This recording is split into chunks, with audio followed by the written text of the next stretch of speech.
You, John Fitzgerald Kennedy, do solemnly swear. I, John Fitzgerald Kennedy, do solemnly swear. That you will faithfully execute the office of President of the United States. That I will faithfully execute the office of President of the United States. And will, to the best of your ability. And will, to the best of my ability. Preserve, protect, and defend the Constitution of the United States. Preserve, protect, and defend the Constitution of the United States. So help you God. So help me God.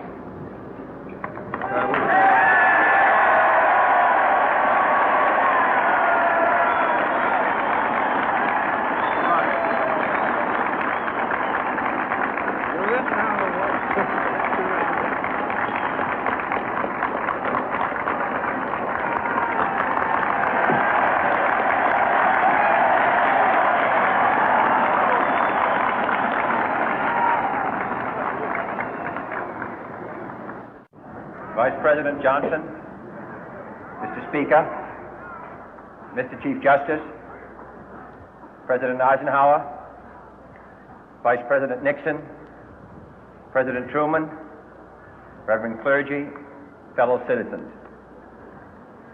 We observe today not a victory of party, but a celebration of freedom, symbolizing an end as well as a beginning, signifying renewal as well as change. For I have sworn before you and Almighty God the same solemn oath our forebears prescribed nearly a century and 3/4 ago. The world is very different now, for man holds in his mortal hands the power to abolish all forms of human poverty and all forms of human life. And yet the same revolutionary beliefs for which our forebears fought are still at issue around the globe. The belief that the rights of man come not from the generosity of the state, but from the hand of God. We dare not forget today that we are the heirs of that first revolution. Let the word go forth from this time and place to friend and foe alike that the torch has been passed to a new generation of Americans born in this century, tempered by war, disciplined by a hard and bitter peace, proud of our ancient heritage, and unwilling to witness or permit the slow undoing of those human rights to which this nation has always been committed and to which we are committed today at home and around the world.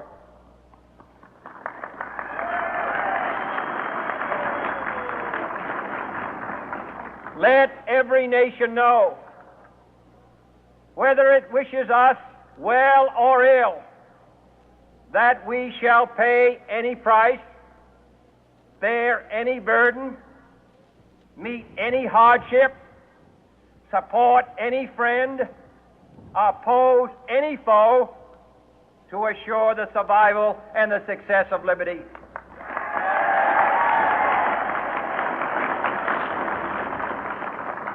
This much we pledge and more.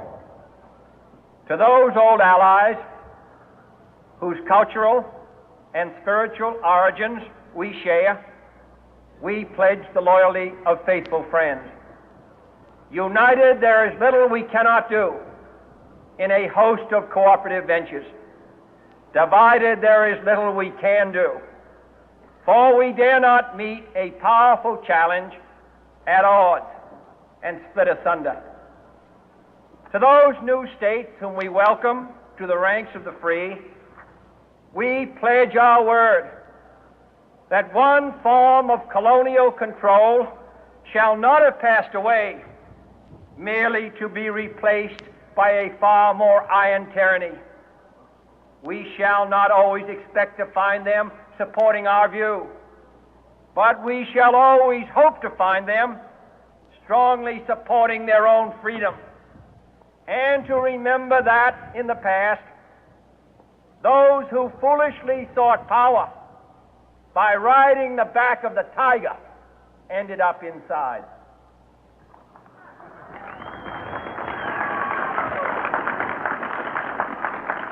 To those people in the huts and villages of half the globe struggling to break the bonds of mass misery, we pledge our best efforts to help them help themselves for whatever period is required, not because the communists may be doing it, not because we seek their votes, but because it is right.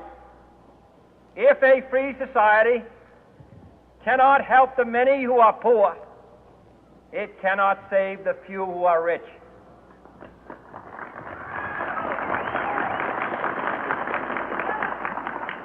To our sister republics south of our border, we offer a special pledge to convert our good words into good deeds, in a new alliance for progress, to assist free men and free governments in casting off the chains of poverty.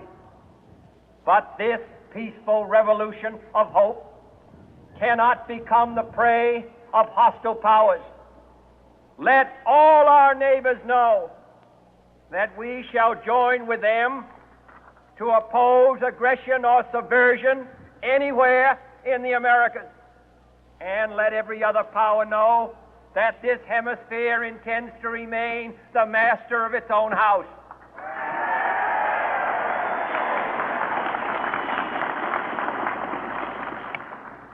To that world assembly of sovereign states, the United Nations, our last best hope, in an age where the instruments of war have far outpaced the instruments of peace, we renew our pledge of support to prevent it from becoming merely a forum for invective, to strengthen its shield of the new and the weak, and to enlarge the area in which its writ may run.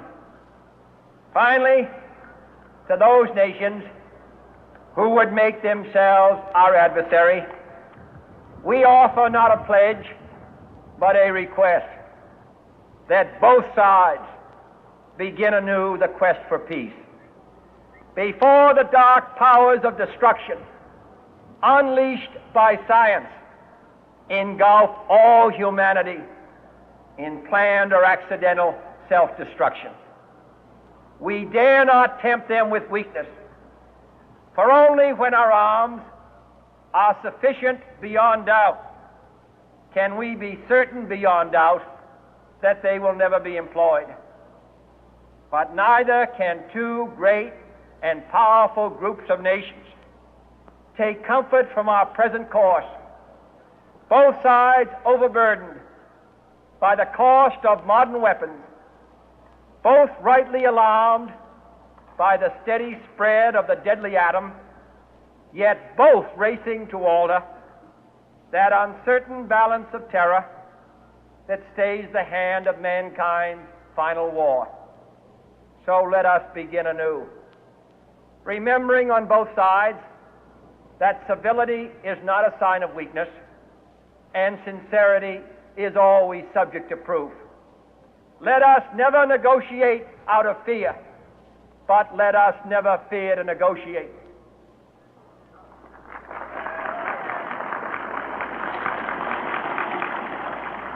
Let both sides explore what problems unite us, instead of belaboring those problems which divide us. Let both sides, for the first time, formulate serious and precise proposals for the inspection and control of arms, and bring the absolute power to destroy other nations under the absolute control of all nations.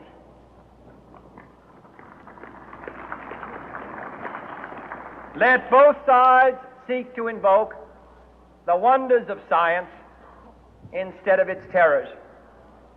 Together, let us explore the stars, conquer the deserts, eradicate disease, tap the ocean depths, and encourage the arts and commerce.